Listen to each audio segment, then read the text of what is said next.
To ask the Minister for Children, Equality, Disability, Integration and Youth to detail the effect the HSE recruitment drive will have in delivering disability services, and if he will make a statement on the matter. This evening. So my department, along with Minister O'Gorman, has engaged with the HSE to ensure that the recruitment pause for certain grades does not unduly affect the provision of existing disability services. So on the day that we launched the roadmap, both myself and Minister O'Gorman and our department met with Bernard Gloucester, met with Bernard O'Regan and also met with David Walsh. And the whole purpose of the meeting was to outline that we were very concerned in relation to what the pause would have on disability services. And we clearly asked them if we could get the clarity that you're seeking here today, that we would have a new worded letter that would go out to the Section 39s, the Section 38s and the HSE. And only as of this evening, we got, I don't know if Minister Gorman has seen it yet, but we just got clarification that our disability services will not be impacted. And Bernard Gloucester is communicating directly to the Section 38s as we speak, the HSE and the 39s. And that will mean that the medical grade staff, the grades the 1012 and 1538, the domestic staff grade, the driver's grade, the service coordinator, area manager grades, the family support workers, the day service supervisor grades, the care assistant grades, the social care workers and the personal assistants will not be impacted whatsoever. And in actual fact, where they need to fill post one for one, absolutely they will be able to continue to do that. So it's a real clear signal as well that disability sits also, and the HSE sits and works to Minister O'Gorman under the Department of Decidi, and the HSE also are answerable at the same time to the HSE with Minister Donnelly. So very clearly this evening, Bernard Gloucester gave myself and Minister O'Gorman assurances that disability services would not be impacted by the pause.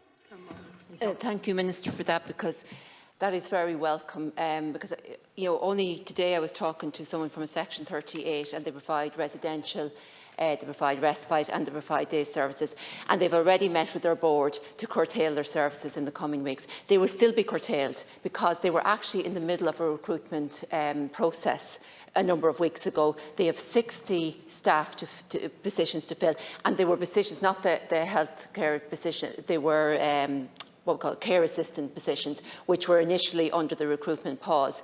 So those interviews and those processes, recruitment processes, were actually paused.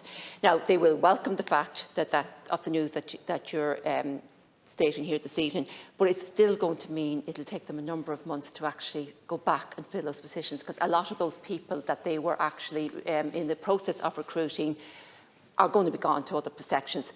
Yeah, because it's a month. People are not going to hang around for a job that they don't know is going to materialise or didn't know until today. It was paused on the 13th of October. So services are going to be affected. Now, thankfully, they will be addressed and can be addressed.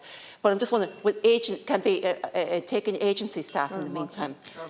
Look, I appreciate exactly where providers are coming from and the uncertainty that correspondence did cause. Absolutely, Deputy.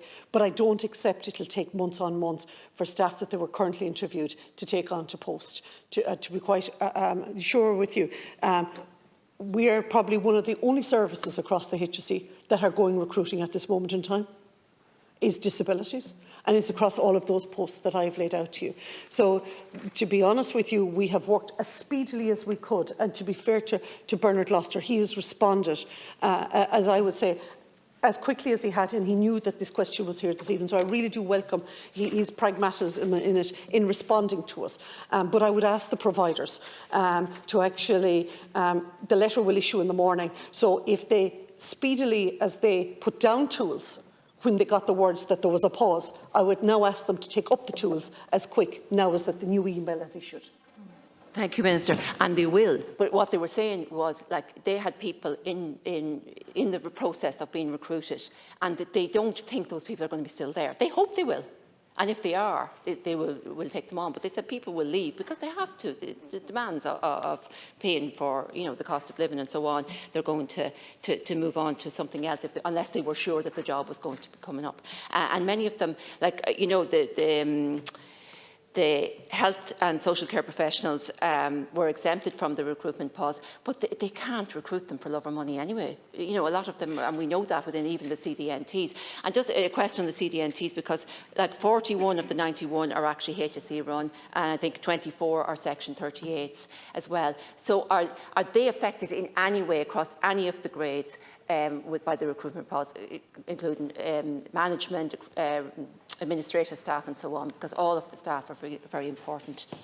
Thank you again, Deputy, and let me reassure you again, and this is the words from David Walsh, this should ideally encompass residential respite PA day services and CDNTs and be limited to the following roles. So there is nothing, all of what we would call as main priorities, which is the entire disability service, be it respite, residential, PA and CDNTs, they can continue to recruit HSE, Section 38 and Section 39s. So, like, to be honest with you, that's a real recognition that disabilities needs to recruit. We acknowledge the serious deficit that there is in our CDNT teams.